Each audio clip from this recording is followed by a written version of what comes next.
I primi ricordi che ho sono legati a questa stampa incorniciata sul mio letto.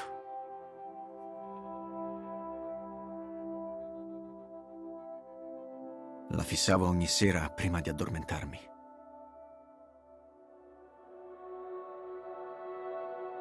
Mio padre era un fumettista underground. Era un rappresentante molto eclettico della cosiddetta controcultura. Ha lavorato nello studio di Andy Warhol. È stato intimo amico di Lou Reed. Conosceva Robert Crumb e tutti i grandi artisti della sua generazione. Sono cresciuto circondato da illustrazioni bizzarre. Ero letteralmente affascinato da questo quadro. Il giardino delle delizie terrestri di Hieronymus Bosch. Fu dipinto intorno al 1500. Se osservati attentamente, questi pannelli hanno una storia da raccontare. Sul primo sono raffigurati Adamo ed Eva nel giardino dell'Eden. In lontananza si distinguono uccelli in volo, elefanti, giraffe ed elementi di iconografia religiosa. Il secondo pannello è ancora più eloquente. L'artista vuole rappresentare le tentazioni della vita mondana, l'intricato mescolarsi di figure simboliche, la dissolutezza e gli eccessi. E poi l'ultimo pannello, quello decisamente più inquietante, soprattutto agli occhi di un bambino. Bosch ritrae un paesaggio decadente, spoglio, spettrale. Un paradiso che è stato inaridito e distrutto.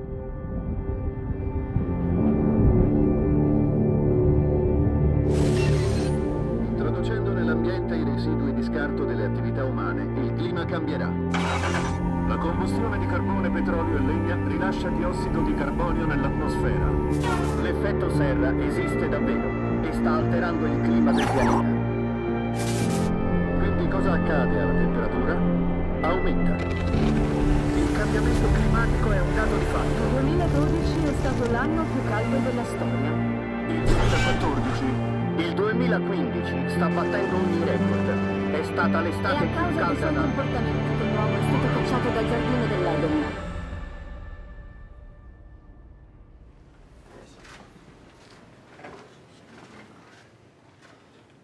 Salve, lieto di signor conoscerla. DiCaprio, È un onore. È un vero piacere conoscerla. L'aula è enorme. Aspetti, le mostro una cosa. Questo leggio può Fantastico, essere si regola regolato. all'altezza. Sì, I relatori basta possono fare essere così, visto che bassi o meraviglia. alti. Qual è il messaggio più importante che dovremmo diffondere? I cambiamenti climatici stanno avvenendo rapidamente e di recente abbiamo assistito a fenomeni meteorologici particolarmente estremi. Di fronte alla smisurata vastità dell'universo, il pianeta Terra è come una minuscola imbarcazione e se questa barca dovesse affondare è chiaro che per l'intera umanità non ci sarebbe via di fuga. So che lei è da sempre molto impegnato e molto attento alle tematiche ambientaliste ed è per questo che desidero affidarmi al suo carisma e alla sua grande volontà. Diamo il benvenuto al nuovo ambasciatore di pace delle Nazioni Unite, il signor Leonardo DiCaprio.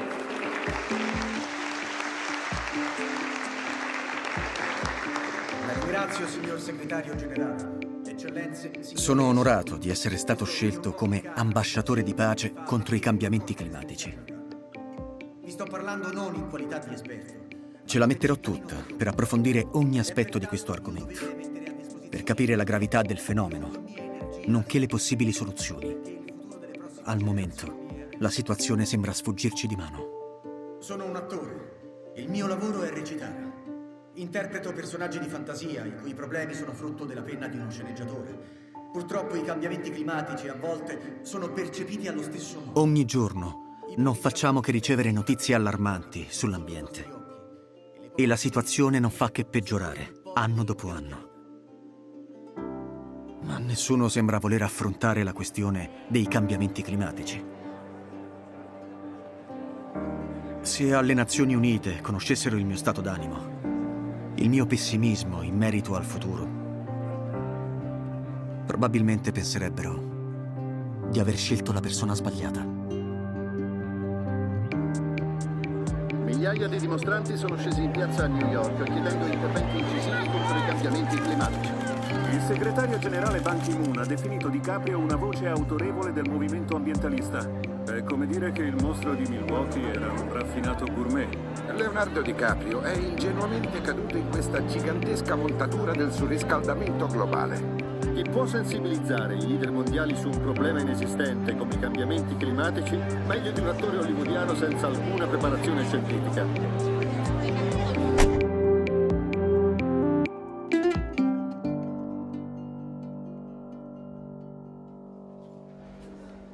Ciao, Che mi racconti? Come stai? Tutto bene, tu? Ciao, molto Ciao. piacere. Ehi! Ciao ragazzi, Ce l'hai fatta! come stai? Si tira avanti. È bello rivederti. Stai alla grande. Ho cominciato le riprese di un nuovo film. È ambientato agli inizi dell'Ottocento, ai primordi della rivoluzione industriale, nel selvaggio West degli Stati Uniti.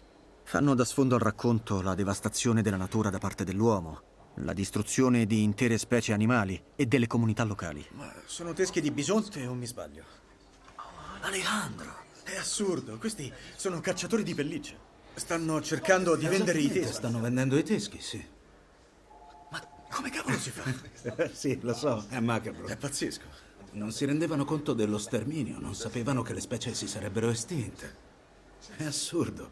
Dovresti inserirlo nel film. Sarebbe una vera bomba. Sarebbe un grande successo. Ah, speriamo. Andiamo alla barca! Sbrigatevi avanti! Non sono cresciuto in mezzo alla natura, ma in un quartiere piuttosto centrale di Los Angeles. E poi fai questo movimento. Il mio rifugio, nei fine settimana, era il Museo di Storia Naturale. E fin da piccolo ero letteralmente affascinato dalle specie ormai estinte. Da tutti questi animali, dal dodo al piccione migratore, che era il volatile più diffuso sulla Terra, dalla tigre della Tasmania, nota anche come tilacino, all'alca in penne, dal quagga al moa. Ricordo la mia angoscia nello scoprire che esploratori e pionieri avevano sterminato, senza rendersene conto, intere specie. E in questo modo avevano compromesso irrimediabilmente l'ecosistema.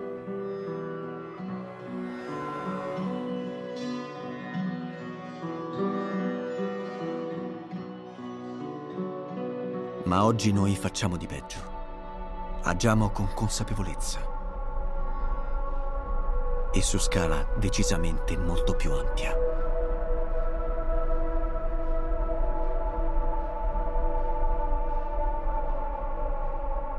Per contrastare il cambiamento climatico, noi dobbiamo tenere a mente che gran parte della nostra economia si basa sui combustibili fossili, ovvero sul carbone, sul petrolio e sui gas naturali. Il petrolio è destinato soprattutto al settore dei trasporti. Il carbone e i gas naturali vengono impiegati per l'elettricità. Sin dall'inizio del XXI secolo, per sostenere la nostra dipendenza dai combustibili fossili, abbiamo iniziato a sfruttare nuove risorse che sono estremamente rischiose. Basti pensare alla rimozione delle vette montane per l'estrazione del carbone, al fracking per i gas naturali, alle piattaforme petrolifere di perforazione e infine alle sabbie bituminose, il metodo più invasivo per ricavare carburanti fossili. Intere foreste vengono distrutte. L'acqua dei torrenti e dei fiumi è avvelenata. L'impatto sulla natura e sulle comunità autoctone è letteralmente devastante. Pur di avere i serbatoi pieni di carburante, dissipiamo immense quantità di energia. Adesso vi darò qualche indicazione. Non esiste un carburante fossile pulito. Le cuffie sono a posto, potete regolare il volume del microfono come volete. Ecco qui.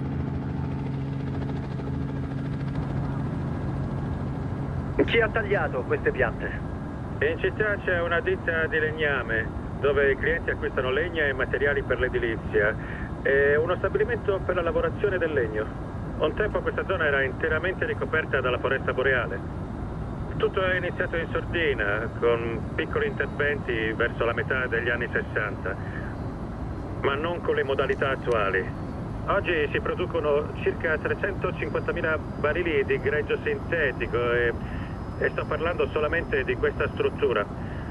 Ci sono anche altre due imprese. C'è la Exxon che ha aperto una nuova miniera di recente e poi c'è la Shell.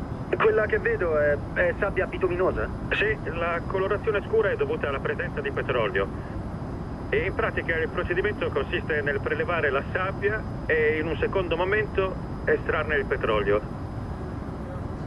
Si deve immettere vapore all'interno del terreno che si surriscalda, facendo in modo che il petrolio fuoriesca. Tutto qui. Mi ricorda il regno di Mordor. Che cos'è? Mordor, dal Signore degli Anelli. È un'operazione imponente, davvero pazzesca. Quella che vedi ovviamente è soltanto la miniera.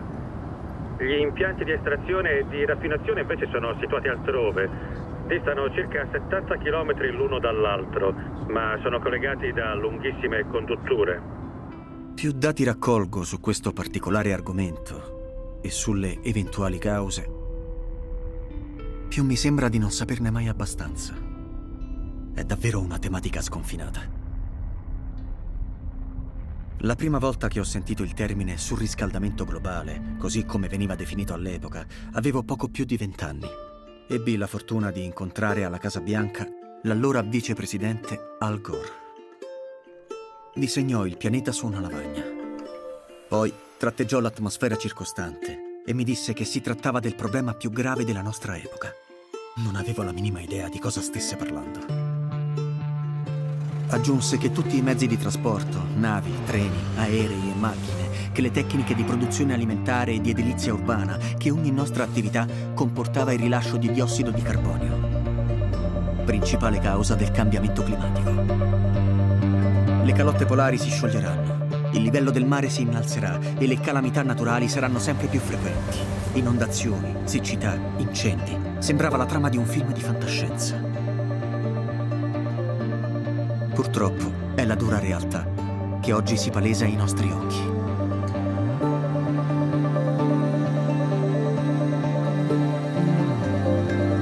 Magnifico! Accidenti, è bellissimo!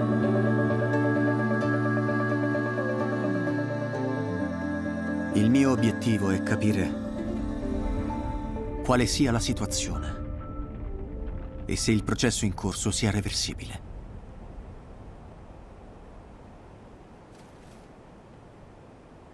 Si gode il paesaggio. Oggi è il 4 di luglio e siamo nel bel mezzo dell'Artico. In questo momento i nostri piedi poggiano sull'oceano. Stiamo camminando sulle acque. Questa è la punta settentrionale di Baffin Island, una tra le centinaia di isole che compongono l'arcipelago artico canadese. Siamo molto più a nord del circolo polare. Se mettessi la mano in queste acque non resisterei più di 5 minuti. Tu sì, perché sei un vero duro. Vi dedicate alla caccia e alla pesca? Esattamente, sì. E che tipo di prede catturate qui? Nel mio territorio catturo pesci, foche, narvali e orsi polari. Questa è pelliccia d'orso. Esatto. È fantastico. Grazie. Nel corso del tempo, lei ha notato una diminuzione nel livello del ghiaccio? Prima il ghiaccio era solido e blu. Non celeste come questo. Blu, duro, resistente. Adesso sembra un gelato. La consistenza è diversa, completamente. Non è più la stessa. Sì, il ghiaccio c'è ancora, ma si scioglie molto più in fretta, più rapidamente di prima. Nel 2040 sarà possibile la navigazione all'interno del Polo Nord e in estate l'Oceano Artico non sarà più una distesa di ghiaccio. L'impiego eccessivo di combustibili fossili ne provoca lo scioglimento. L'Artico funge da condizionatore d'aria per l'emisfero settentrionale. La sua scomparsa determinerebbe il cambiamento delle correnti, dei cicli climatici, con conseguenti inondazioni e siccità dagli sviluppi catastrofici. Si tratterebbe della trasformazione ambientale più drammatica mai avvenuta nella storia. Guardi lì.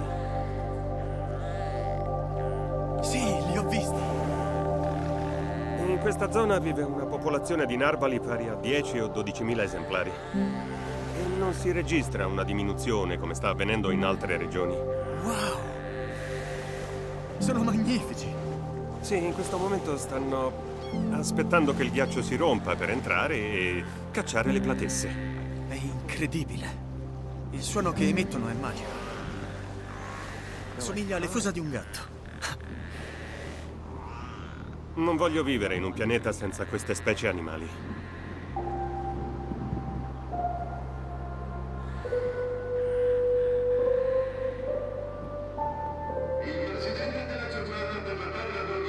Quando avevo 25 anni, mi chiesero di partecipare a una manifestazione ambientale a Washington per la Giornata della Terra. Le temperature aumentano, le barriere coralline scompaiono. Non si estinguevano così tante specie animali da quando 65 milioni di anni fa un meteorite colpì la Terra. Ebbi anche l'opportunità di intervistare il presidente degli Stati Uniti. A suo avviso, perché questo problema continua ad essere ignorato da tutti? Credo che sia perché la percezione dei cambiamenti climatici non è così immediata. Per il momento sembra ancora un fenomeno soltanto teorico. All'epoca il tema del surriscaldamento globale era molto sentito. Oggi una variazione di 2 gradi nella temperatura non sembra più un'emergenza. Ricordo che tutti cercavano di concentrarsi sulle piccole azioni individuali. Siamo tutti impegnati a far sì che l'ambiente diventi una priorità per il popolo americano. Tutto si riduceva ad azioni marginali, alla sostituzione di una lampadina. All'epoca sembrava un gesto importante, quasi rivoluzionario. Ma è evidente che oggi la situazione è ben più allarmante e che sta evolvendo nel peggiore dei modi. Le recenti scoperte contraddicono i modelli climatici più ampiamente usati per le proiezioni future, il che mi fa pensare che tali proiezioni siano eccessivamente ottimistiche. Se la temperatura dovesse restare invariata rispetto all'ultimo decennio, la Groenlandia sarebbe destinata a sparire.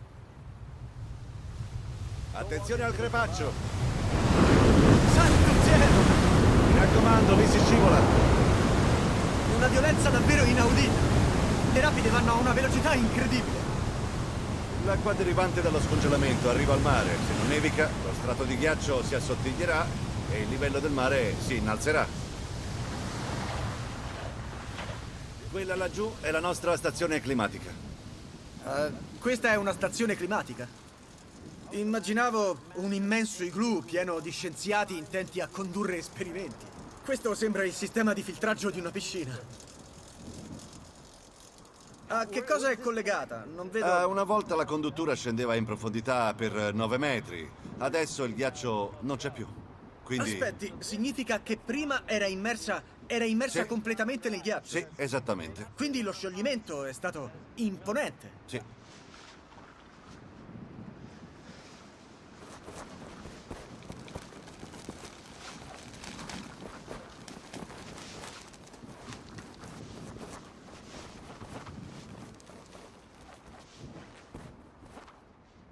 Ecco il risultato dopo 5 anni.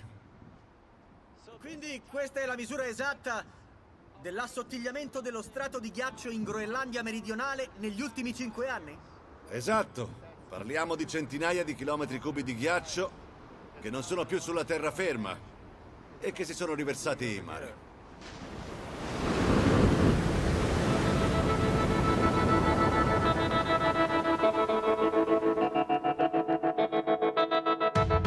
Miami, New Orleans, Boston e Long Beach rischiano ingenti danni a causa dell'innalzamento del livello del mare. La Florida meridionale potrebbe essere interamente sommersa dal mare. Tra i luoghi maggiormente esposti all'innalzamento del livello del mare, specialmente negli Stati Uniti, c'è di sicuro la Florida. Infatti la sua campagna mira a sensibilizzare la popolazione sul rischio che sta correndo. Noi non abbiamo più tempo di fare dibattiti sul clima. Chi ancora si ostina a non crederci dovrebbe venire qui e rendersi conto con i suoi occhi della gravità del problema. Ci sono inondazioni in giornate assolate, il sole splende nel cielo e all'improvviso l'acqua inizia a scorrere per le strade. L'innalzamento del livello del mare comporta la comparsa dell'acqua che risale dai tombini. Una città sommersa è una città senza futuro. Che interventi state pianificando? Quali misure preventive state adottando? Abbiamo installato delle pompe. Venga a vederle. Sono queste qui? Sì. E quanto prima dobbiamo installarle in tutta la rete urbana. Questa strada era completamente allagata. Con l'alta marea bisognava percorrerla in canoa. Per questo l'abbiamo innalzata. E la differenza è visibile. In quel punto si nota una leggera pendenza. Quindi il vostro investimento consiste nell'innalzamento delle strade e nell'installazione di pompe elettriche? Sì, è un progetto da 400 milioni di dollari che si estende a tutta l'area urbana. Sì. Ovviamente è finanziato per intero dai cittadini. Ho dovuto aumentare le tasse, anche se non è una mossa strategica per un politico. Ma si tratta di un progetto funzionale e molto utile. Utilissimo. Che quantomeno vi farà guadagnare tempo. Certamente, direi almeno 40 o 50 anni, non di più. Soltanto? Sì.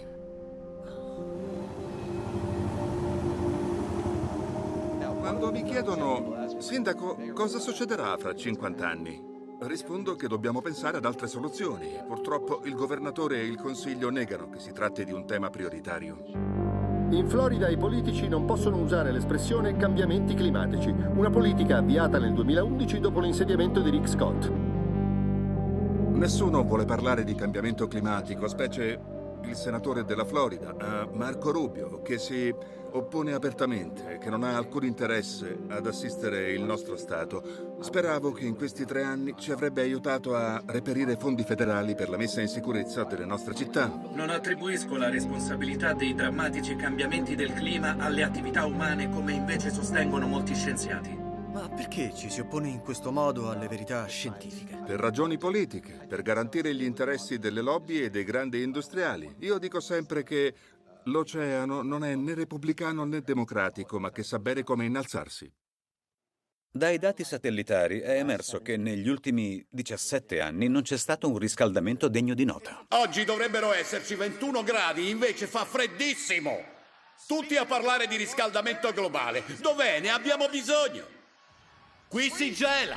L'ipotesi secondo cui l'uomo sia all'origine del riscaldamento globale è ampiamente condivisa dalla comunità scientifica, almeno quanto la teoria della gravità. Il 97% dei climatologi concorda sul cambiamento climatico e sulle sue cause, combustibili fossili e altre attività umane. Purtroppo dobbiamo contrastare una massiccia disinformazione volta a confondere l'opinione pubblica. Dal 98 a oggi i dati satellitari non evidenziano nessun riscaldamento, anzi di recente si è assistito a un sostanziale raffreddamento. Se davvero credete che il riscaldamento globale sia il peggiore di tutti i mali della nostra epoca, siete proprio degli idioti, punto e basta. Dunque, mi parli dei suoi studi. Qual è stato il suo percorso formativo? Alle superiori ero il classico secchione in matematica e scienze. Ho una laurea in fisica e 15 anni fa, insieme ai miei coautori, ho iniziato a studiare i cambiamenti climatici dal passato a oggi. Abbiamo pubblicato un grafico che indica un raffreddamento a lungo termine e poi un improvviso riscaldamento molto repentino e senza precedenti. L'abbiamo definito bastone da hockey perché la curva ricorda esattamente quella forma.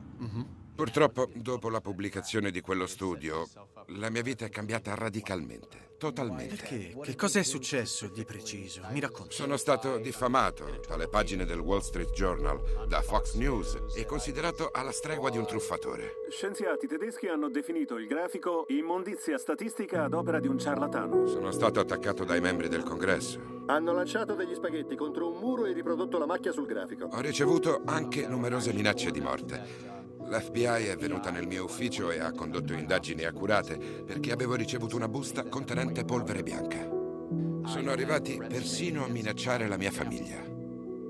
Questa gente non vuole confrontarsi in un dibattito scientifico. Gli basta solo dividere il pubblico. L'odio e la paura sono diffusi deliberatamente da coloro che hanno interessi nel settore dei combustibili fossili. Posso portare degli esempi, come i fratelli Cook, i più grandi finanziatori della macchina propagandistica per il negazionismo sui cambiamenti climatici. La verità è che molti climatologi credono che la scienza non sia del tutto affidabile. Il riscaldamento globale non esiste, la Terra si raffredda. È più facile credere in un Dio benevolo o in Gesù bambino che nelle teorie che girano sul surriscaldamento globale. I siti internet, i notiziari, i grandi gruppi trovano persone con curriculum di tutto rispetto, disposte a vendersi agli interessi dei combustibili fossili. Dottor Fred Singer, presidente del progetto per la politica ambientale. I palloni sonda non hanno evidenziato segni di surriscaldamento dell'atmosfera negli ultimi 25 anni. Nascono di continuo organizzazioni dai nomi altisonanti come Americans for Prosperity o The Heartland Institute. Sono gruppi finanziati dalle grandi corporazioni. Americans for Prosperity fa capo direttamente ai fratelli Koch. È un'organizzazione fondata da David e Charles Koch. Buongiorno. Grazie dell'invito. Benvenuto. La ragione di questo investimento? Speriamo che la politica cambi. La Koch Industries è una delle compagnie petrolifere private più grandi al mondo ed è disposta davvero a tutto per proteggere il suo profitto. Quindi, se ho capito bene, rinuncereste all'industrializzazione, alla produttività che comporta, alle vite umane salvate nell'ultimo secolo, pur di non far alzare la temperatura di mezzo punto percentuale. Fanno pressioni sul Congresso. Da più parti continuano a dirci che il 2014 è stato l'anno più caldo della storia. Signor Presidente, prenda questa. Il deputato più negazionista è probabilmente James Inhofe. Quella del riscaldamento è la più grande truffa mai perpetrata ai danni degli americani. È il presidente della Commissione Ambientale del Senato. Alcune persone sono così presuntuose da credere di poter in qualche modo condizionare il clima. L'essere umano non ha questo potere. Non stupisce che tra i senatori americani sia uno dei maggiori beneficiari del denaro proveniente dai combustibili fossili. Membri della Camera dei Rappresentanti e della Commissione Ambiente del Senato sono supportati finanziariamente anche dagli imprenditori del settore petrolifero. Non riusciamo a far approvare un progetto di legge al Senato perché le corporazioni foraggiano i negazionisti che bloccano qualsiasi proposta in materia ambientale. Il pensiero che possano screditare scienziati che hanno dedicato la vita a studiare questo argomento mi fa letteralmente impazzire. A me fa venire voglia di credo iniziare bene. a bere. Se fossi uno scienziato, sarei letteralmente furioso per questo loro modo di fare. Queste persone hanno una sola funzione: devono poter confondere l'opinione pubblica. Ci vogliono far pensare solo al breve termine e ai profitti e finiremo per lasciare un pianeta devastato ai nostri figli. Non c'è niente di più immorale.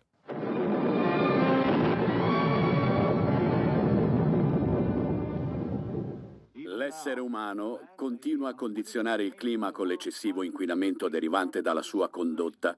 A causa delle fabbriche e delle automobili che ogni anno rilasciano oltre 6 miliardi di tonnellate di anidride carbonica, l'atmosfera si sta surriscaldando. E questo è un male? È stato calcolato che anche un aumento minimo nella temperatura terrestre potrebbe far sciogliere le calotte polari. Si parla di cambiamenti climatici ormai da decenni. Da almeno 50 anni. Ogni giorno vi invio un potenziale energetico migliaia di volte superiore a quello che usate in un anno. È vero che possiamo scaldarci solo grazie a questo pallone gonfiato? Oh sì, ma non credo che basti. Guardiamo il video. Questo è Immaginate come sarebbe il mondo oggi se all'epoca avessimo preso sul serio il monito sui cambiamenti climatici. Treni e aeroplani. Ma gli ingegneri dovrebbero costruire generatori efficienti per una superficie di svariati chilometri quadrati per competere con il carbone e il petrolio che usiamo oggi. Da allora la popolazione mondiale è aumentata e il numero è destinato a salire. Di recente la Cina ha superato gli Stati Uniti nella classifica delle nazioni più inquinanti. Il problema si è ulteriormente aggravato.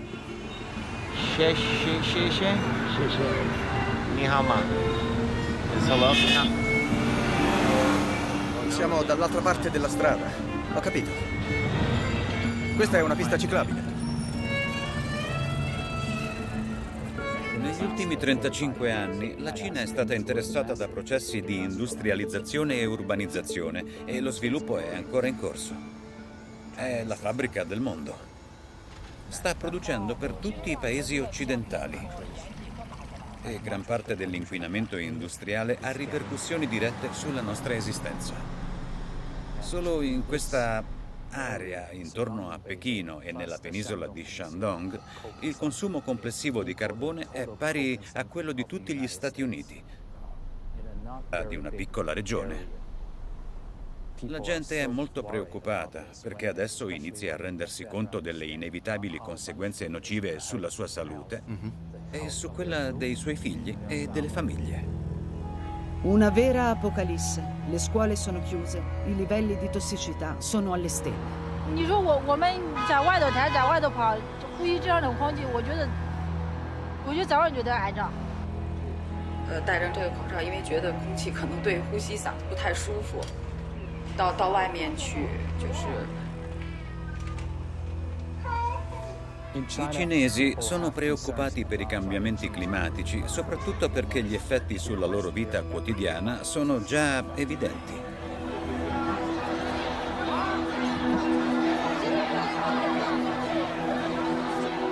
Vogliono avere un ruolo di primo piano nella risoluzione del problema. Le questioni ambientali sono al centro di queste imponenti manifestazioni di popolo. Quello che chiediamo è semplice. I dati relativi alle attività degli stabilimenti e a livello di emissioni devono essere resi trasparenti al pubblico. Le persone devono poterli consultare. Per questa ragione ho ideato una banca dati con una mappa dei livelli di inquinamento. In questo grafico sono indicate le principali fabbriche cinesi. Sono quasi 9.000. Quelle evidenziate in rosso non sono conformi alla normativa ambientale. I dati devono essere pubblicati e resi accessibili ogni ora.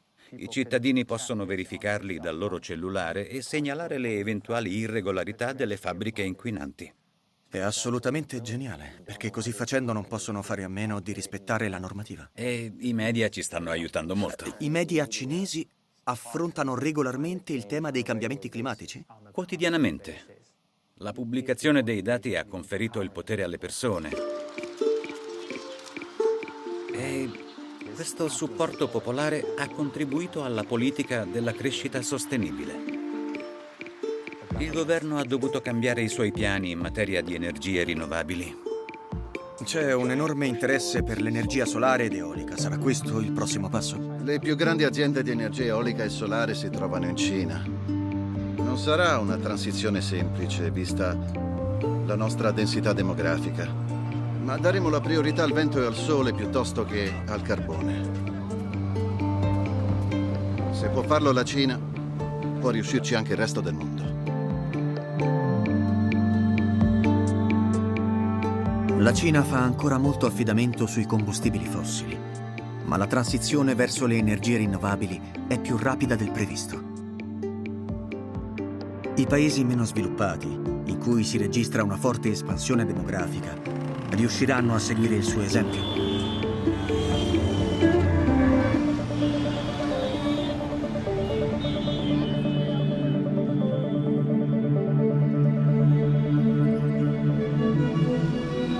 L'India è il terzo produttore mondiale di elettricità, ma deve affrontare gravi problemi energetici e continui blackout. Il governo indiano ha ribadito che le sue priorità sono lo sviluppo e l'eliminazione della povertà.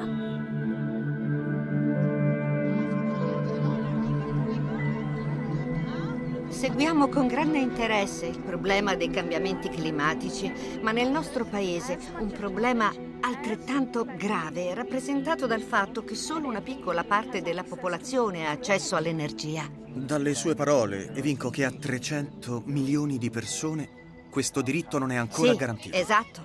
È l'equivalente dell'intera popolazione degli Stati Uniti. Namaste. कैसी हैं आप? मैं आपको परेशान कर रही हूँ मगर इनने पहले ये देखा नहीं है। जी सुनीता, बहन ये क्या करती है ये? Nei villaggi dell'India gli abitanti utilizzano il letame delle mucche per ricavarne le cosiddette torte di sterco o uplase in hindi. Poi le bruciano. Questa è l'unica fonte di energia per cucinare.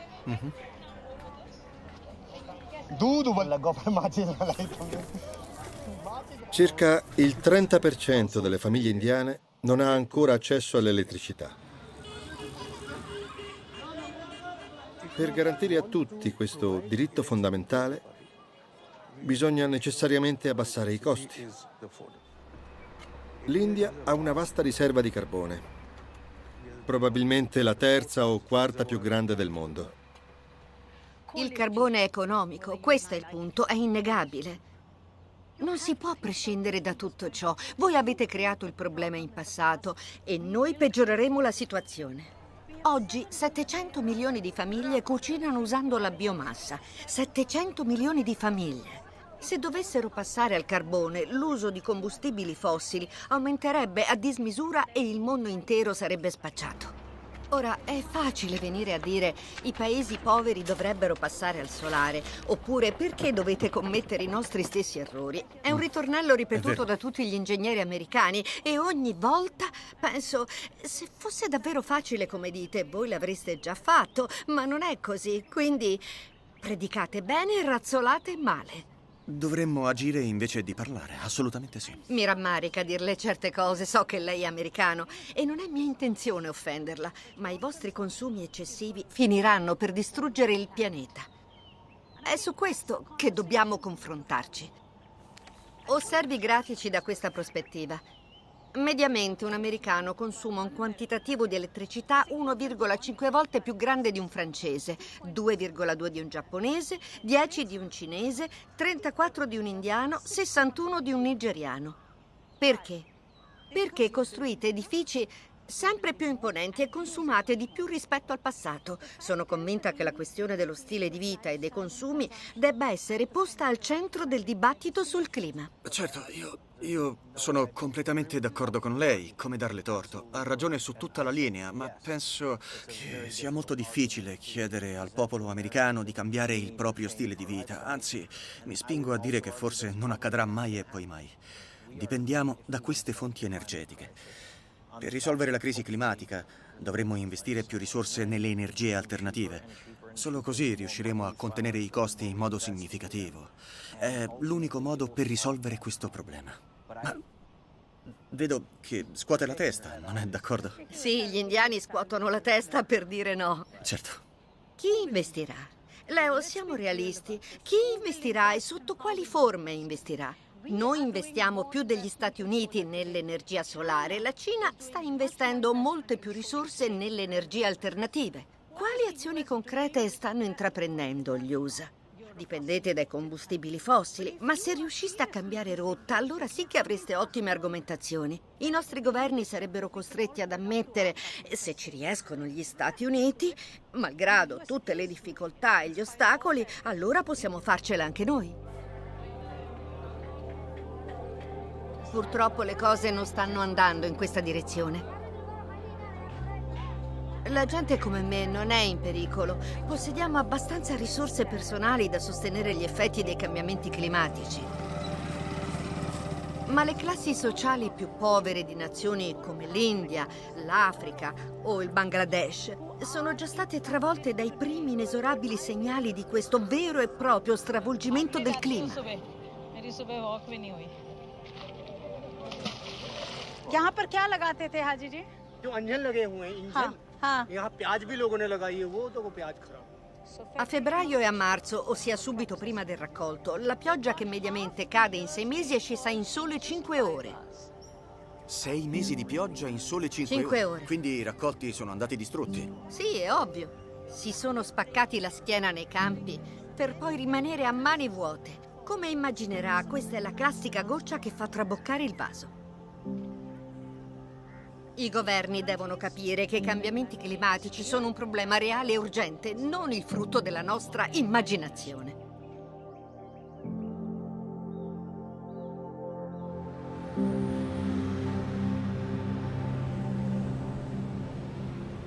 Gli Stati Uniti sono il paese con il più alto tasso di emissioni di gas serra al mondo. E tutti noi abbiamo avuto dei vantaggi grazie ai combustibili fossili. Di questo ne sono consapevole.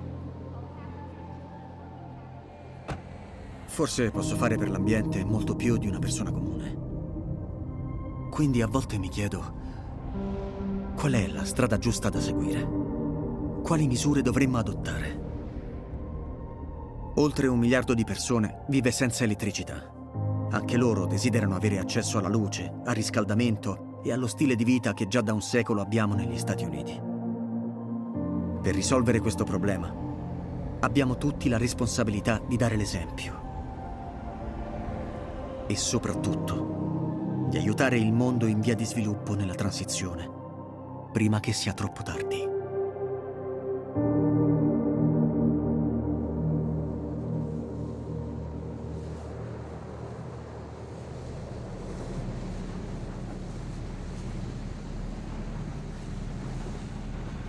Sono eventi che non si erano mai verificati in passato.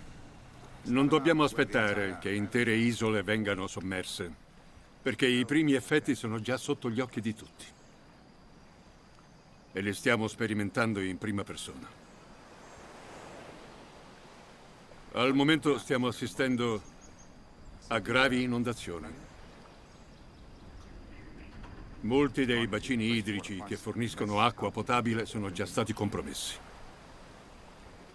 Avete parlato con gli esponenti della comunità scientifica? Vi hanno dato un orizzonte temporale? Dunque, secondo gli studi e le previsioni scientifiche, le nostre isole saranno presto sommerse. Dobbiamo solo chiederci come intervenire. Attualmente stiamo favorendo l'emigrazione di intere comunità da alcune zone dell'isola verso altre. Ma la strategia a lungo termine va discussa a livello internazionale. Perché il trasferimento non è una via percorribile. Non siamo in grado di rispondere alle esigenze di tutta la popolazione. La nostra politica migratoria è fondata sulla dignità. Abbiamo acquistato una porzione di territorio nelle Figi per consentire alle famiglie che desiderassero farlo di trasferirsi lì. Devono poter scegliere. Io sono un nonno, ho 12 nipoti. E alla mia morte vorrei essere certo che continueranno ad avere una casa. Pronta?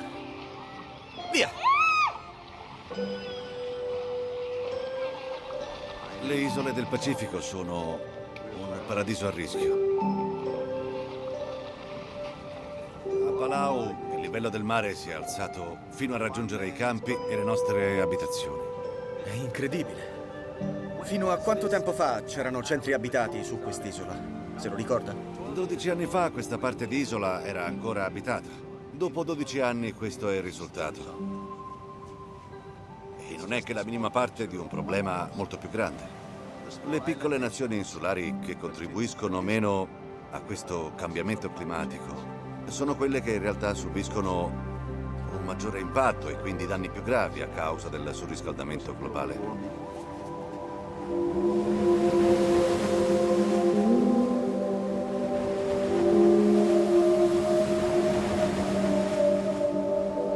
Quello che abbiamo causato al resto del mondo è un atto criminale. Non parlo solo del livello del mare.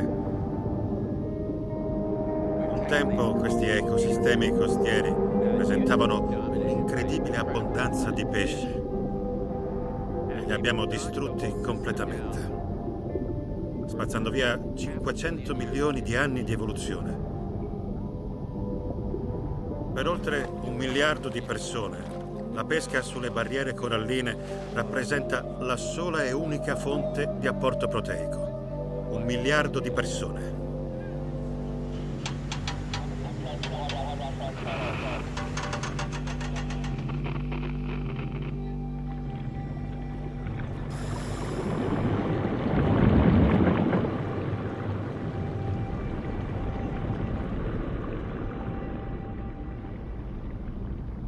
Eccoci arrivati su quella che un tempo era una florida barriera corallina.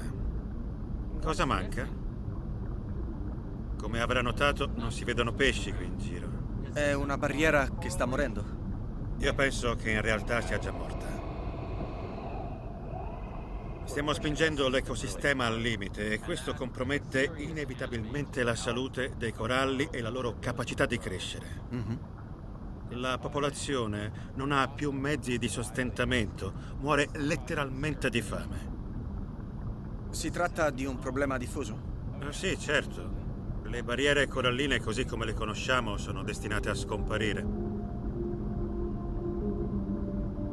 Gli Gli oceani sono delle gigantesche e immense spugne che assorbono il diossido di carbonio, circa un terzo della quantità totale che viene emessa nell'atmosfera. Per questo motivo hanno un compito fondamentale: stabilizzare il clima. Il problema è che l'oceano non riesce più a assorbire l'immensa quantità di diossido di carbonio che quotidianamente l'uomo immette nell'ambiente. Non voglio dire che non ci sarà più vita negli oceani, certo che continuerà ad esserci, ma forse non sarà più quella a cui noi siamo abituati oggi. Se tornassimo indietro di 3 miliardi di anni, ci ritroveremmo con un mucchio di melma.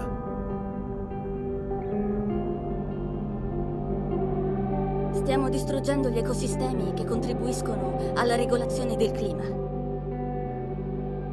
Oceani e foreste pluviali assorbono il diossido di carbonio dall'atmosfera. Da secoli e secoli, gli alberi hanno la funzione di accumulare questo gas nei tronchi, nelle foglie e nella materia organica. Finora questa azione ha neutralizzato la pericolosità delle emissioni. Il problema sorge quando noi incendiamo le foreste, che si trasformano in bombe al carbonio, rilasciando immense quantità di emissioni che si riversano nell'atmosfera. La nebbia è molto fitta, è pazzesco.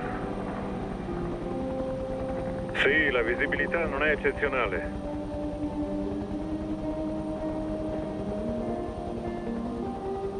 Non si vede niente, è spaventoso. È normale o dipende dall'incendio? Non è naturale, signor DiCaprio. Non ho mai visto niente del genere. Benvenuto a Sumatra. Nel mondo sono rimaste 3 grandi foreste pluviali tropicali. L'Amazzonia in Sud America, il bacino del Congo in Africa e la foresta pluviale nel sud-est asiatico, che si estende anche in Indonesia. In questo paese si verificano incendi dolosi allo scopo di creare piantagioni di palma da olio, da cui si ricava l'olio vegetale più economico al mondo. Viene impiegato in cucina per la produzione di alimenti industriali, cosmetici e detergenti. Si tratta di un prodotto a buon mercato che frutta ingenti profitti alle multinazionali.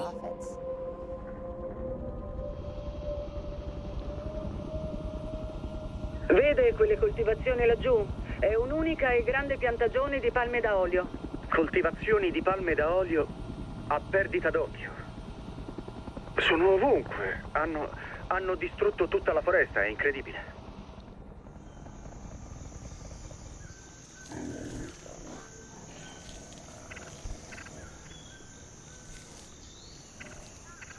Questo è l'ultimo posto al mondo in cui si trovano elefanti, rinoceronti, oranghi e tigri in libertà.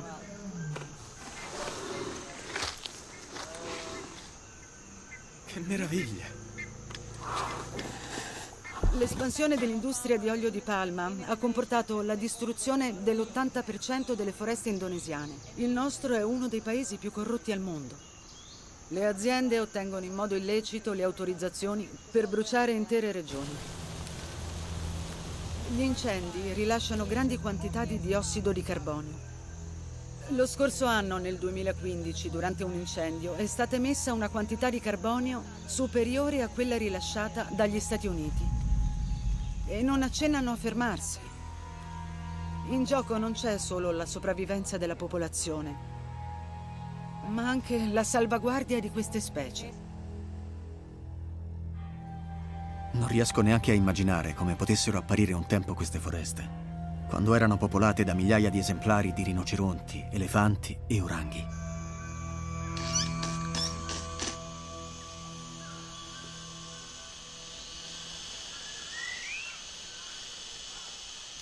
Sono gli animali a pagare le conseguenze della deforestazione causata dall'industria dell'olio di palma. Sono gli ultimi sopravvissuti in una foresta che va scomparendo. Caspita, che presa! Sì, sei forte. Voglio darti da mangiare, non aver paura. Carota o frutta? Vuoi la frutta? Ti piace di più, giusto? Ecco qui. Non vuoi la carota? Non ti piace? Oh mio Dio, sono magnifici. Oh, che belli.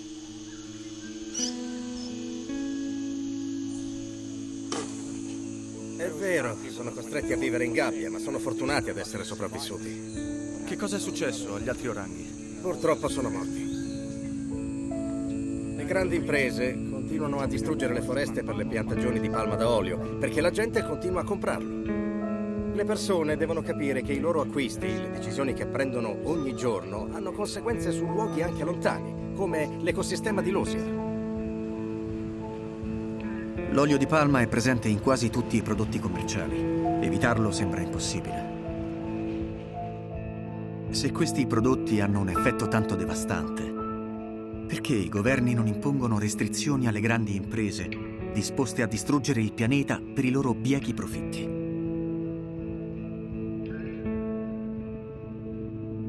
Se davvero vogliamo agire, vogliamo fare qualcosa, anche senza fare appello alle autorità, a chi ha ruoli di potere, ai politici e ai governi, la cosa più semplice da fare è solo una: modificare la nostra alimentazione e farlo sin da subito. Lei è uno scienziato che studia gli effetti dell'agricoltura sul clima, ma è cresciuto in un allevamento di bestiame, giusto? Sono uno scienziato ed è questo ciò che conta. Dunque, tra le cause primarie della deforestazione tropicale, l'allevamento di bestiame è quella più evidente ed è quella che meglio rappresenta l'impiego irrazionale delle risorse del pianeta. Negli Stati Uniti il 47% della terra è destinato alla produzione alimentare e in massima parte alla coltivazione dei mangimi animali. I prodotti destinati all'uomo, come frutta e verdura, costituiscono solo una minima percentuale. Per di più i bovini producono metano e il metano è un potentissimo gas serra. Il meccanismo è semplice. I bovini mangiano fino alla completa sazietà e durante la masticazione rilasciano un'enorme quantità di metano che quindi finisce nell'atmosfera. Il quantitativo di diossido di carbonio è superiore, ma il metano ha sicuramente conseguenze più gravi.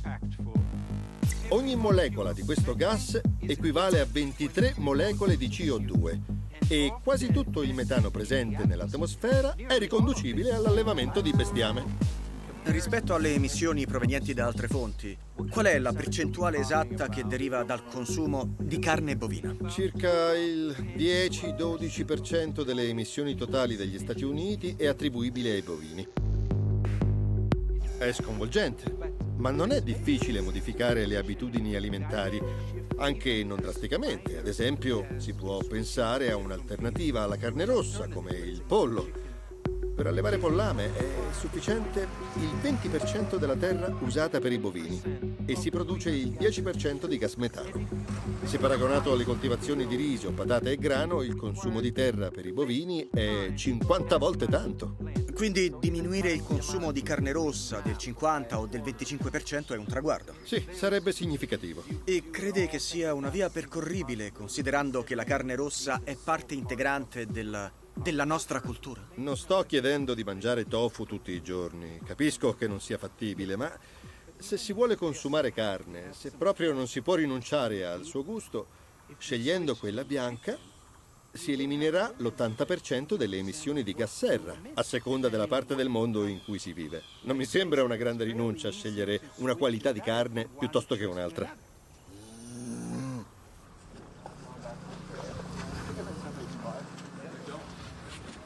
Due passi in avanti. Così. Pronto. Perfetto così.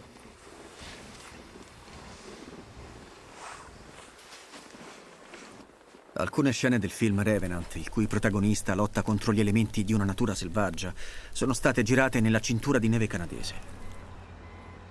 Ironia della sorte, le temperature record avevano sciolto tutta la neve sul set.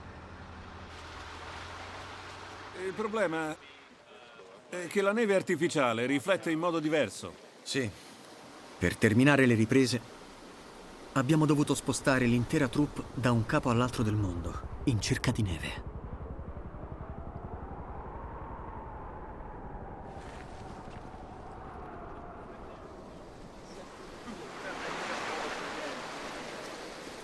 Siamo stati costretti a trasferire 200 persone. Siamo dovuti passare dall'estate canadese all'inverno di Ushuaia, a 15.000 chilometri dal luogo scelto inizialmente per le riprese, perché il ghiaccio si stava sciogliendo.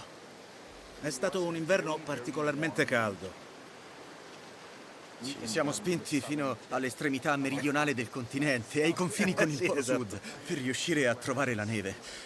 Perché in Canada si era sciolta. Sai, a volte mi capita di parlare con mio figlio e gli dico, vedi, sono triste per la vostra generazione. Forse un giorno vedere la neve potrebbe non essere più così facile. Già. Solo a poche persone sarà concesso questo privilegio in futuro.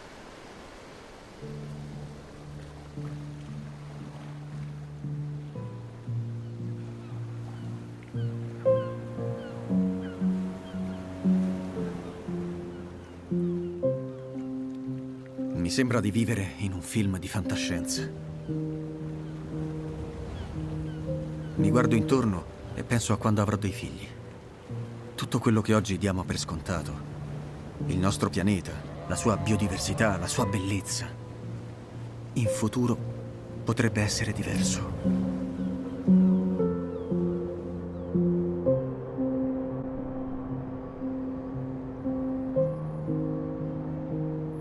Tutte le nostre fonti di illuminazione devono cambiare radicalmente.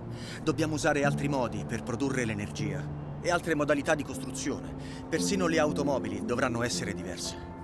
Questa è solo una città.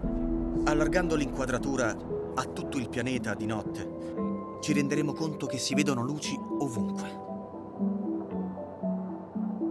Sarà un braccio di ferro contro i produttori di combustibili fossili, che non hanno intenzione di rinunciare ai profitti. Come possiamo cambiare le cose? Gli imprenditori dell'industria fossile sono i più influenti al mondo, hanno più denaro e potere di chiunque altro, quindi l'unico modo per contrastarli è un fronte di opposizione popolare che parta dai cittadini, ma da un punto di vista scientifico sappiamo che ci saranno necessariamente dei problemi, quindi è giunto il momento di agire per limitare i danni. Accidenti, fantastico. Questo sì che è un robot. Oh! Qual è l'idea alla base della tua impresa? Ridurre il costo delle batterie per consentire a tutti di comprarle. Sì. Sono fondamentali per il futuro dell'energia sostenibile. Il sole non fornisce energia tutti i giorni, bisogna immagazzinarla.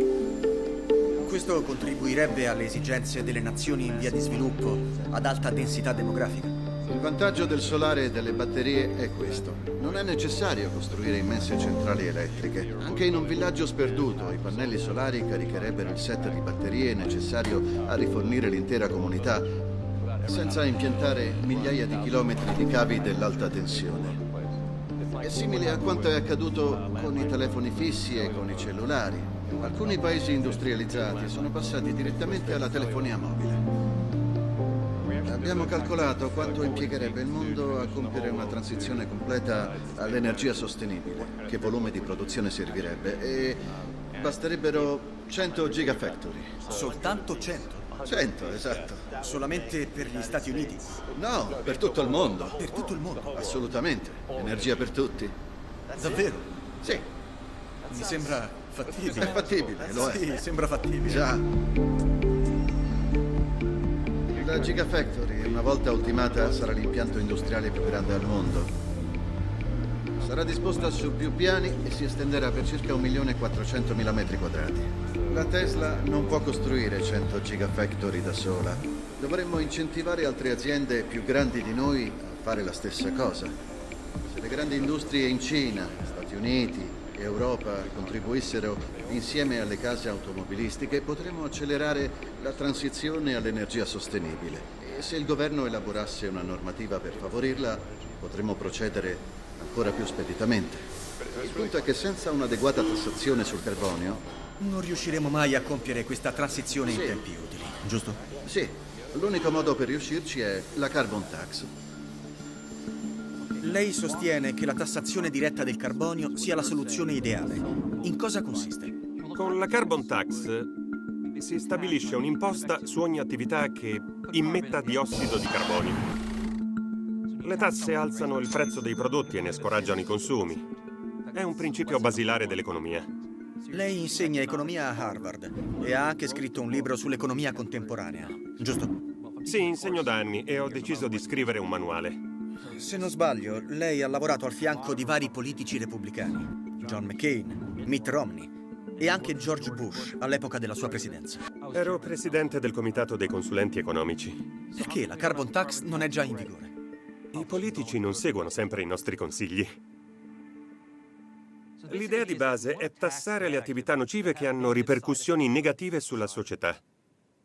Se aumentiamo il prezzo delle sigarette con una tassa, la gente fumerà meno. I cambiamenti climatici comportano una serie di costi per tutta la comunità.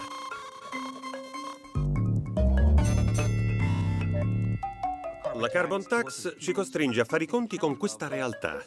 Far emergere un sentimento di responsabilità sociale è estremamente difficile perché le persone hanno i loro problemi e non vogliono pensare ai cambiamenti climatici ogni singola volta che compiono una scelta. Non possono sentirsi responsabili ogni volta che avviano il motore della loro auto. Con la carbon tax indurremo la gente a fare la cosa giusta. Ho capito bene. Lei è un repubblicano che vuole aumentare le tasse? Sì, ma non dobbiamo dimenticare che istituendo la carbon tax potremmo sicuramente tagliare altre imposte, ad esempio abbassando il costo del lavoro. Non ci sarebbe un vero e proprio aumento. E crede che sia davvero un obiettivo realizzabile, vista l'attuale situazione politica? Gran parte dei nostri rappresentanti si ostina a negare l'evidenza. In campagna elettorale il presidente Obama evitava di nominare la carbon tax per non perdere voti. Se vogliamo che il presidente cambi idea sulla carbon tax, dobbiamo convincere l'opinione pubblica a fare pressioni. Pensiamo ai matrimoni gay. All'inizio Obama si diceva contrario. No, personalmente non sono d'accordo con le unioni gay. Quando ha cambiato idea? Quando sono cambiati i sondaggi? Le coppie dello stesso sesso devono avere il diritto di sposarsi. I politici, che noi definiamo eletti, in realtà sono al nostro servizio. Fanno esattamente ciò che vuole la gente. Se convinciamo il popolo, la classe politica sarà costretta ad agire. Ne sono sicuro. Il presidente Obama e i rappresentanti di circa 200 paesi tentano di raggiungere un accordo per contrastare il surriscaldamento globale. A dicembre le nazioni si incontreranno alla conferenza ONU sul clima di Parigi e capiremo se la comunità internazionale è davvero pronta a raggiungere un ambizioso quanto efficace accordo. Si tratta di un appuntamento storico. Leo, come sta? La ringrazio molto per avermi ricevuto. L'ultima volta che ci siamo abbracciati abbiamo fatto scalpore, abbiamo rischiato grosso. Ah, sì, mi ricordo, è vero. Me ne ero dimenticato. Si accomodi. È un piacere rivederla, segretario. Dunque, dopo decenni di trattative e di accordi disattesi, per quale ragione dovremmo aspettarci qualcosa di diverso oggi?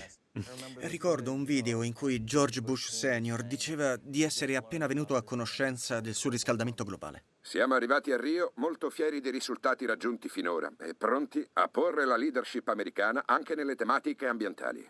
Sono stati organizzati numerosi vertici sul clima, ma abbiamo ottenuto pochissimi risultati concreti. Questa volta però le condizioni di partenza sono diverse. L'anno scorso il presidente ha rilasciato una dichiarazione a Pechino insieme al presidente Xi per annunciare ufficialmente la riduzione di emissioni nocive in vista di Parigi. Ed è chiaro, quando due delle maggiori potenze mondiali, nonché due dei principali produttori di energia, agiscono in questa direzione, si genera un entusiasmo senza precedenti in passato. La situazione è cambiata velocemente e purtroppo oggi iniziamo a subire le conseguenze dei cambiamenti climatici. In questo momento stiamo già assistendo a migrazioni di massa per via delle condizioni del clima.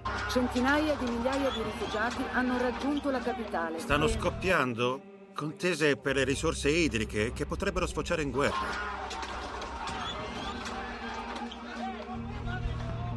Temo che un'ideologia estremista potrebbe facilmente prendere piede tra le persone che non hanno mezzi di sostentamento perché sono troppo vulnerabili.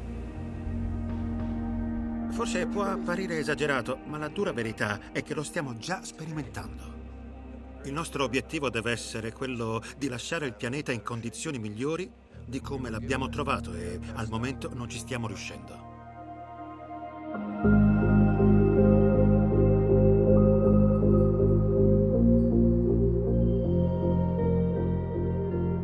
Impiego gran parte delle mie giornate a pensare a come riusciremo ad assicurare un futuro florido all'umanità, visto che il pianeta sta raggiungendo il livello massimo di sopportazione. Ho il privilegio di presiedere The Earth League, una rete di studiosi illustri di scienza del sistema terrestre che mettono a disposizione le loro conoscenze per prevedere i possibili esiti futuri. Durante il secolo in corso si è registrato un riscaldamento medio di 4 gradi e un simile incremento non si verificava da almeno 4 milioni di anni. Quindi per noi si tratta di una circostanza del tutto nuova. Ascolti, potrebbe illustrarmi brevemente che cosa accadrebbe in futuro se oggi non dovessimo prendere provvedimenti? Innanzitutto, negli ultimi 12.000 anni, le temperature sono rimaste miracolosamente stabili. In media si sono registrate variazioni di 1 grado in più o in meno durante l'intero periodo. Un pianeta perfetto con un'atmosfera perfetta. Sì, esatto. Quindi abbiamo pensato bene di aumentare la temperatura. A che punto siamo oggi? Abbiamo quasi raggiunto 1 grado centigrado. Anche una variazione di 0,85 gradi sta determinando effetti più gravi del previsto. La perturbazione interessa un'area molto vasta. 60 milioni di americani ne subiranno gli effetti. Si tratta di una siccità storica. Le barriere coralline iniziano a scomparire anche con un aumento inferiore ai 2 gradi. Quindi E già adesso si parla di un incremento pari a 1,5 gradi o 2. Esatto. È molto probabile che accada. Esatto, è molto probabile. Se la temperatura salisse ancora di 3 o 4 gradi, il calore eccessivo renderebbe invivibili molte regioni del mondo. Nelle zone della fascia equatoriale non si potrebbe più coltivare e non avremmo risorse a sufficienza per nutrire l'umanità. E la prospettiva più spaventosa per gli scienziati è che, a un certo punto, la Terra inizi un processo di autoriscaldamento. È il cosiddetto punto critico, e l'esempio più ovvio è la Groenlandia. Per la prima volta nella storia, la superficie si sta sciogliendo, tanto da cambiare colore e diventare più scura. In questo modo il processo di surriscaldamento viene accelerato. Perché il ghiaccio ha la funzione di riflettere e respingere il calore. Per la variazione cromatica. Adesso è di un altro colore. Sì, esatto. E gli effetti si notano immediatamente. Il gas metano intrappolato sotto il permafrost si disgela e inizia a fuoriuscire, riscaldando ancora di più il pianeta e causando il rilascio di ulteriore metano. Esatto. Significa che dobbiamo fare qualcosa subito. Sì, è il solito discorso. A Parigi a dicembre si terrà il vertice sul clima. Se i leader mondiali troveranno un buon accordo, vi è una piccola possibilità di stabilizzare le condizioni del pianeta. All'ultima conferenza sul clima non esisteva ancora una tecnologia avanzata per un'energia pulita, ma oggi la situazione è diversa. Possiamo dimostrarlo.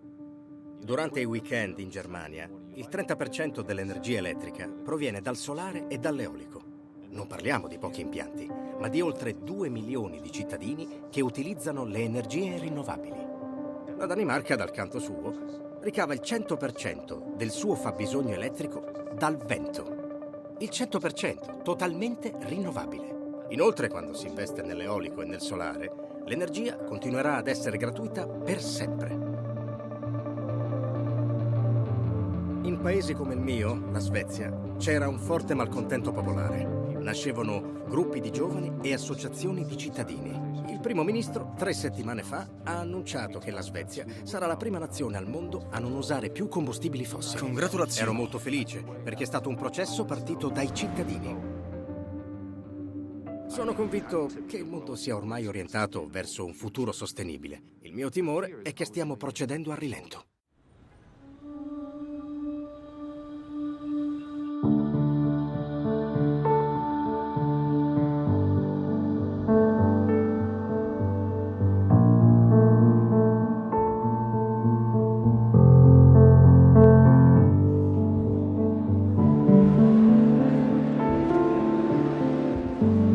Signore e signori, oggi siete qui per scrivere la storia di un futuro tutto nuovo.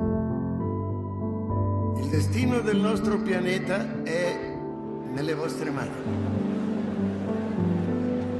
Mi presento, sono una ragazza piena di sogni e vengo dal minuscolo atollo di Mako, situato nelle isole Marshall. Quando avevo solo 6 o 7 anni, Mio nonno mi disse che presto il ghiaccio del Polo Nord e del Polo Sud si sarebbe sciolto, facendo innalzare il livello del mare e sommergendo le nostre isole. Raggiungete un accordo per noi. La nostra identità, la nostra cultura, i nostri antenati e la nostra esistenza sono legati a quelle terre. La conferenza deve preparare il mondo ad affrontare le conseguenze dei cambiamenti climatici, quelle già in atto e quelle che si verificheranno in futuro e che sono inevitabili. La conferenza di Parigi segna un momento storico, il culmine di 25 anni di dibattiti sui cambiamenti climatici. 195 paesi si impegnano a fare il possibile per cambiare rotta. Je vois que la réaction est positive, je n'entends pas d'objection. L'accord de Paris pour le climat est accepté.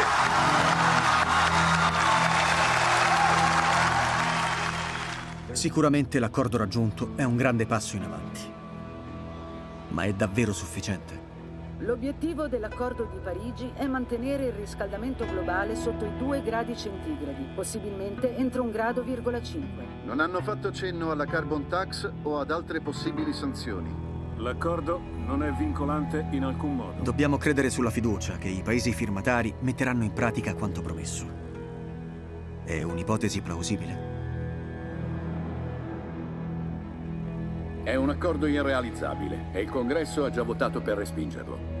Una riduzione di emissioni di CO2 pari al 26-28% è di fatto impossibile. Io presiedo il comitato che ha giurisdizione sull'Agenzia per la tutela ambientale e posso dichiarare che...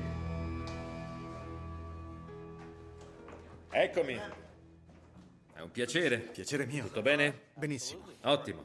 Andiamo. L'accordo di Parigi può essere considerato un evento storico, non solo perché era assolutamente necessario, ma perché per la prima volta impegna tutti i paesi a intraprendere azioni concrete per il raggiungimento degli obiettivi e dei traguardi e crea i presupposti per affrontare questo problema con la massima serietà necessaria. Lei si reputa totalmente soddisfatto? Sì, abbastanza, soprattutto perché abbiamo gettato le basi. So che gli obiettivi fissati a Parigi non sono neanche lontanamente paragonabili a quello che gli scienziati ci chiedono di attuare per risolvere il problema, ma se nei prossimi 20 anni ci impegneremo ad impiegare le tecnologie esistenti per ridurre le emissioni di carbonio e a sfruttare al meglio le nuove tecnologie che nasceranno, sono convinto che potremo fissare obiettivi sempre più ambiziosi. Forse non fermeremo completamente il processo di surriscaldamento in corso, ma potremo arginare gli aspetti più catastrofici. Non è un segreto che molti si siano opposti fortemente alle sue iniziative in materia di cambiamenti climatici e... C'è qualcuno che rema contro. Sì. Quindi, se il prossimo presidente non dovesse credere nella teoria dei cambiamenti climatici, pensa che avrebbe la possibilità e il potere di smantellare tutto ciò per cui lei ha lavorato? Anche se un politico incentrasse la sua campagna sulla smentita dei dati scientifici ufficiali, la verità ormai è davanti agli occhi di tutti. Negarla sarebbe difficile e credo che l'opinione pubblica inizi a credere nella scienza, perché a questo punto è inevitabile. Devo dirle che ammiro il suo ottimismo. Sì. Ma a proposito di scienza, basta guardare quanto accade in Antartide. Secondo gli studiosi, intere sezioni di ghiaccio si stanno sciogliendo, innalzando il livello del mare da 4 a 6 metri, un'ipotesi davvero disastrosa. Certo. Lei è il leader del mondo libero, ha accesso a informazioni che a molti di noi sono negate. Cosa la spaventa di più quando pensa al futuro? Sì, gran parte della popolazione mondiale vive sulle coste oceaniche.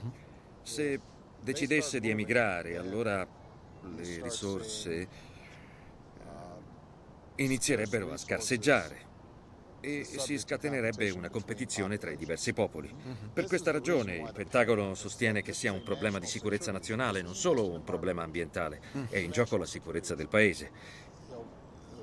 È evidente che io provi anche tristezza nel sapere che le mie figlie potrebbero non vedere un ghiacciaio come è successo a me in Alaska. Questo è l'aspetto più puramente sentimentale.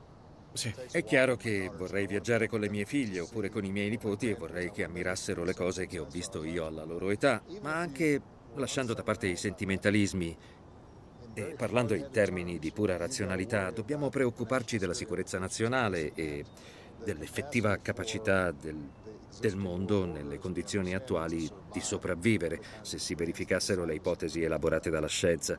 Per questo credo che dovremmo agire immediatamente. Lavorando costantemente e soprattutto continuando a sensibilizzare l'opinione pubblica, so che riusciremo senz'altro a contrastare questo fenomeno. La ringrazio, signor Presidente. Figurati, grazie a te per quello che fai. Grazie mille. A te. Allora, possiamo andare, Presidente. Bene.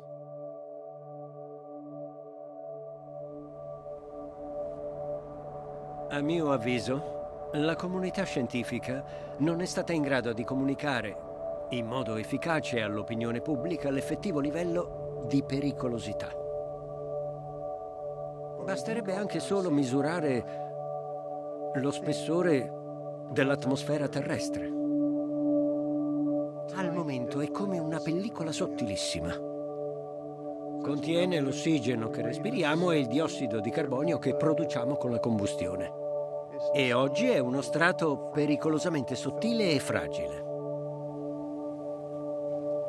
Da un punto di vista teorico, conoscevo alla perfezione i meccanismi dell'atmosfera, dei mari e di tutti gli altri elementi. Li studio da 20 anni. Avevo una visione puramente teorica. Ma ero come una formica che tenta di capire come è fatto un elefante arrampicandosi sul suo dorso. Quando sei in orbita, invece, hai una visuale di 1900 km in ogni direzione. È un cambiamento di prospettiva notevole. Vedevo le città di notte con milioni di persone che lavoravano o erano impegnati in qualcosa. E poi l'emisfero illuminato dal sole, gli elementi della natura in azione, gli uragani, questi colossali vortici che si sviluppano sugli oceani. Ho visto il Rio delle Amazzoni scorrere sotto di me. Per 5 minuti sono rimasto estasiato nell'ammirare quell'immenso tappeto verde che si snodava fino al mare. Il sole che sorgeva sull'Amazzonia, la foresta che lentamente si svegliava e ripeteva il suo rituale quotidiano, inspirare e espirare. Un'esperienza del genere ti fa innamorare ancora di più di questo pianeta. Non avevo mai provato niente del genere vivendo in superficie. Mi preoccupo di più anche dei suoi abitanti. È come quando ti allontani dalla famiglia per poi tornare. Quindi spero che vada tutto per il meglio. A poco prima di Natale mi hanno diagnosticato un tumore al pancreas, al 4° stadio. Ci sono delle metastasi, non è circoscritto. Quindi, con ogni probabilità, non vivrò ancora a lungo. Le chance di sopravvivenza sono minime e questa circostanza mi ha portato a pensare a cosa è davvero importante e al contributo che posso offrire nel tempo che mi resta. Questo è un modello di simulazione della Terra. Vede? Una ventina di satelliti orbitano intorno al pianeta ogni giorno.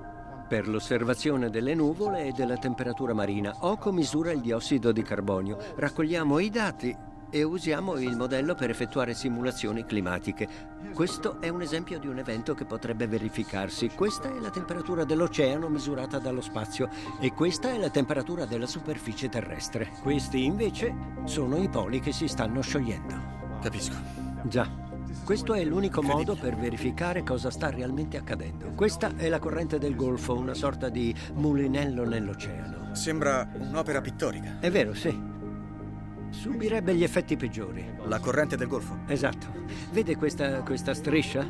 Il ghiaccio sciolto in Groenlandia andrebbe a fermare questa sorta di nastro trasportatore. La corrente del Golfo rallenterebbe bloccando il movimento di calore. L'Europa sarebbe investita da una glaciazione, poiché beneficia delle correnti calde che arrivano dai tropici attraverso l'Atlantico settentrionale. Quindi l'Europa diventerebbe più fredda? Sì. Allora è sbagliato pensare che i cambiamenti climatici comportino solo un aumento delle temperature. Già. Wow.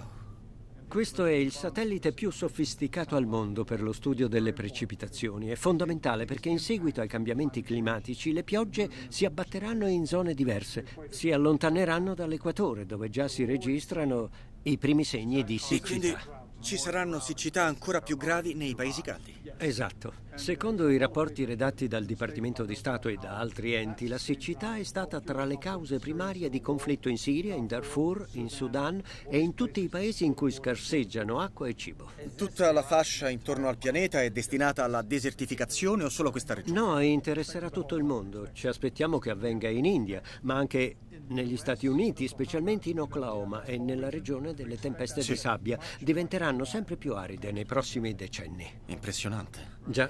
E che mi dice della mia terra, della mia California? Oh, non avrà un destino migliore. È stata prevista una siccità persistente tra 50 anni, ma in verità stiamo già assistendo alla peggiore siccità da 900 anni a questa parte, quindi forse le previsioni erano ottimistiche e accadrà nell'arco di pochi decenni. Non posso dire che mi abbia dato buone notizie. No, ma tante persone continuano a essere confuse. La realtà è molto chiara: il ghiaccio si scioglie, la terra si riscalda, il livello del mare si alza, sono dati di fatto. Anziché disperarci, dovremmo solo affrontare il problema in modo realistico per trovare una soluzione. Perché le soluzioni esistono. Se smettessimo immediatamente di bruciare combustibili fossili, il pianeta subirebbe un surriscaldamento e poi un raffreddamento. Quindi mi sta dicendo che se facessimo la cosa giusta, sì, il pianeta in si una fase riscalderebbe. iniziale Giusto. si riscalderebbe per poi raffreddarsi. E a quel punto è possibile che lo spessore del ghiaccio artico aumenti? Con il processo di raffreddamento, sì. Quindi esiste davvero la possibilità di cambiare rotta e contrastare questo fenomeno? Assolutamente sì. Fantastico. Già, c'è ancora speranza. Lei ha un atteggiamento molto positivo su ogni aspetto della vita, è ammirevole. Sì, in effetti mi definirei una persona piuttosto ottimista.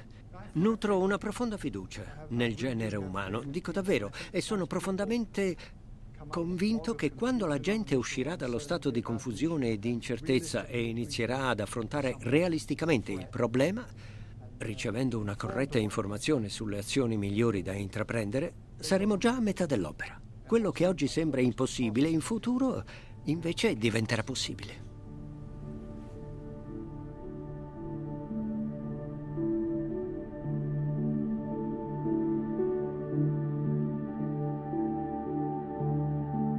Penso spesso alla meravigliosa stampa che era appesa sul mio letto. La storia narrata dal dipinto, in realtà, inizia già sul retro della tavola, dove Bosch dipinse un'immagine della Terra vista dallo spazio nel terzo giorno della creazione. Ritraendo il pianeta e l'atmosfera da quella prospettiva, è come se avesse voluto mostrarci la fragilità del nostro mondo.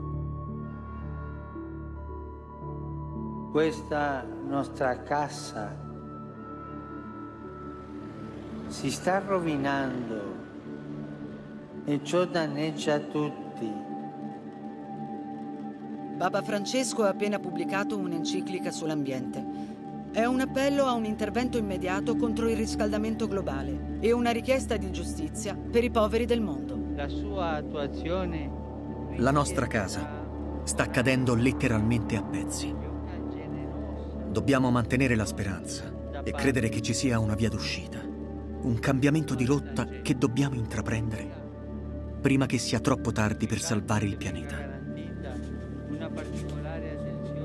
Purtroppo, i primi allarmanti segnali sono già una triste realtà. Ok. L'enciclica è un messaggio illuminante da parte del Papa. Grazie per dedicarmi questa udienza. Scritto da uno dei leader spirituali più importanti del pianeta. È un invito rivolto alla comunità internazionale affinché si affidi alla moderna scienza del cambiamento climatico. Mai nella storia un Papa aveva compiuto un simile gesto.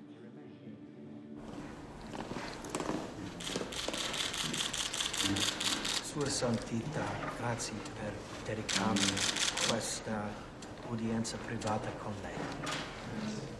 Trascorrere del tempo con il pontefice mi ha segnato profondamente. Questo è un libro di Hieronymus Bosch. Avevo una sua riproduzione appesa sul letto da bambino.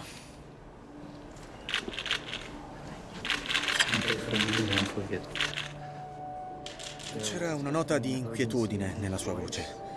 Mi ha detto che la conferenza di Parigi, a suo avviso,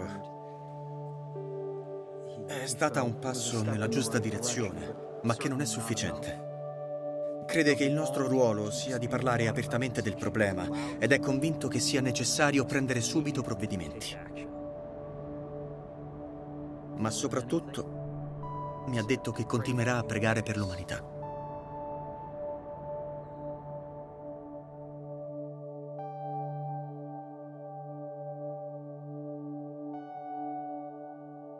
Ho visto cose sconvolgenti che mi hanno fatto capire che non viviamo più nell'incontaminato giardino dell'Eden. Siamo già nel secondo pannello, che Bosch definì l'umanità alla vigilia del diluvio.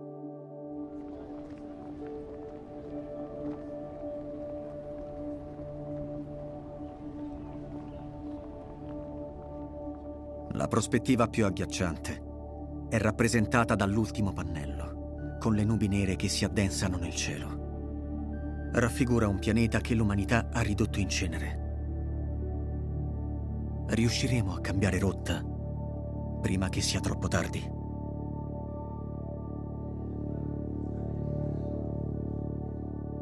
Se fosse un film, potremmo riscrivere il finale della sceneggiatura, immaginando una possibile via di fuga. Ma la vita reale funziona diversamente. E nessuno può prevedere con certezza che cosa accadrà. L'unica cosa che possiamo fare è controllare le nostre azioni future. Cambiare stile di vita. Moderare i consumi. Partecipare alla vita pubblica. E usare il voto per comunicare ai nostri politici che siamo a conoscenza della verità sui cambiamenti climatici. L'ultimo relatore di questa giornata è il premio Oscar come miglior attore, nonché ambasciatore di pace delle Nazioni Unite, signor Leonardo DiCaprio.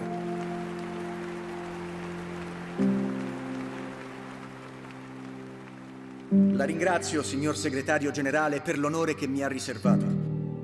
E ringrazio gli illustri esperti di climatologia riuniti qui oggi per fornirci risposte concrete. Nel mio ruolo di ambasciatore di pace, ho viaggiato in tutto il mondo negli ultimi 2 anni. Ho visto una città come Pechino soffocata dall'inquinamento, antiche foreste boreali in Canada completamente distrutte e foreste pluviali in Indonesia ridotte in cenere. In India ho visto raccolti sommersi da un'inondazione e in America il livello del mare innalzarsi fino a invadere le strade di Miami. In Groenlandia e in Artide gli antichi ghiacciai stanno rapidamente scomparendo, ben prima rispetto alle previsioni scientifiche. Tutto ciò che ho osservato e che ho imparato nel corso del mio viaggio non ha fatto che aumentare i miei timori. Penso alla vergogna che proveremo quando i nostri figli e i nostri nipoti capiranno che noi avevamo la possibilità di fermare questo scempio, ma che semplicemente non c'era la volontà politica di farlo. Sì, abbiamo raggiunto l'accordo di Parigi. Mai era accaduto nella storia dell'umanità che così tanti paesi si riunissero intorno a una stessa causa comune. E questo ci fa ben sperare. Tuttavia, la scienza ci dimostra che non è sufficiente. Serve un cambiamento radicale e immediato. Bisogna far nascere una nuova coscienza collettiva. L'umanità deve conoscere una seconda evoluzione e il tempo a nostra disposizione non è molto. Tutti noi dobbiamo ricordarlo. Non dobbiamo adagiarci sugli allori. Tutto sarà inutile se i leader mondiali torneranno nei loro paesi senza mettere in pratica le promesse contenute in questo storico accordo.